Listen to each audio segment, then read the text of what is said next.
Ayan po, tayo ay magluluto ngayon ng bibingka pero kailangan mainit muna ang ating pugon. Magandang araw po sa ating lahat. For today's video, gagawa po tayo ng bibingka. Para po sa ating mga ingredients, nandiyan po ang ating cheese, ang itlog. Siyempre dapat meron tayong gloves. Andyan po ang ating mga hulmahan. At yan. Yan po ang ating baker. Wala pong head. Ay, may head cap po yan.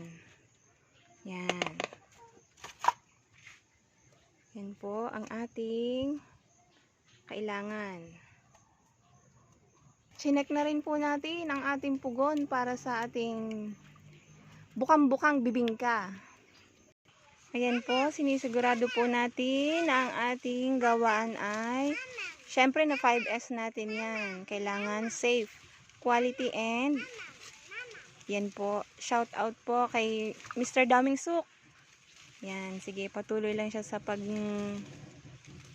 pour ng mixture sa ating mga hulmahan. Okay, nagsusuot na po ngayon ng gloves ang ating baker. Lalagyan na natin ng cheese. Yan. Cheese at saka salted egg po yan mga friends. Yan. Salted egg and cheese. Yan ang ating itlog mga friends. Para sa ating mixture. Bibingka. Ayan po. Yan po ay quality po yan. Malinis po yan. Sinisiguradong naka 5S po yan. 6S pa nga po. Yan po. Alaga po sa apoy yan. Kasi pag mahina po ang apoy niyan o kaya sobrang lakas, hindi po siya maganda ang kalalabasan ng ating bibingka. Salang na po tayo. Magsasalang na. Oh, sobrang init po. Grabe. Sobrang init. Ayan. Ito po yung procedure na sa sobrang init. Baka po pati nagluluto, maluto na, wag naman. Okay, magsasalang na po tayo. Ayan. Ang isang load po niyan, ang capacity ay nasa 24. Konting ingat lang po kasi sobrang init. Dito po kailangan natin mag-gloves mamaya kapag mag-unload na tayo. Ayan. Na-double check na po natin ang apoy. Ngayon naman ay ayan, magluluto na tayo. Ito po yung proseso na medyo kailangan ng pasensya dahil lang sobrang napakainit. Ayan, talagang ito po ay may kasamang pasensya, mahabang pasensya. At syempre kailangan love mo yung niluluto mo para yung resulta niya lovable din.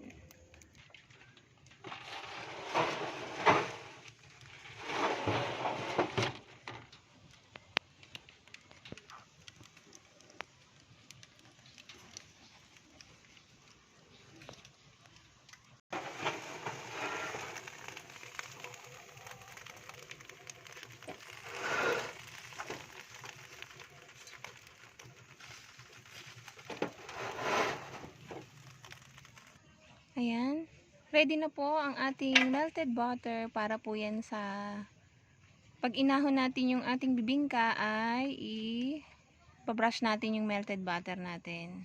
Ito po ay nagdadagdag ng aroma at ng flavor. Very organic po yung ginamit natin na pang brush kasi ito po ay yung palapa ng saging. Okay guys, ayan na. Check na natin kung luto na yung ating bibingka. Ayan, luto na siya. Ayan, luto na po yung ating bibingka. Oras na para siya ay ating lagyan ng margarine. Ayan. Ay, social tayo ngayon. Melted butter. Ayan. Napaka-organic po ng ating pambrush dahil po ito ay galing sa dahon ng saging. Okay, yan. Mapapansin nyo, makikita nyo yung ating itlog at yung ating cheese. Yung iba lumubog, yung iba naman ay nasa ibabaw. Yan, katulad nyan. Yan. Social tayo ngayon dahil tayo ay naka-butter. Yan. Napakainit. Napakabango kung maaamoy nyo lang mga guys. Ayat ngiti-ngiti po ang ating bibingka. Ngiti-ngiti. Yan.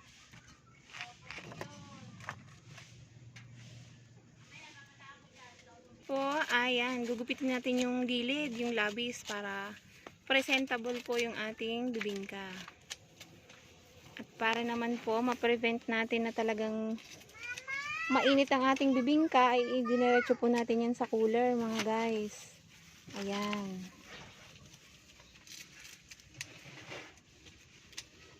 Ayan po ang ating bibingka.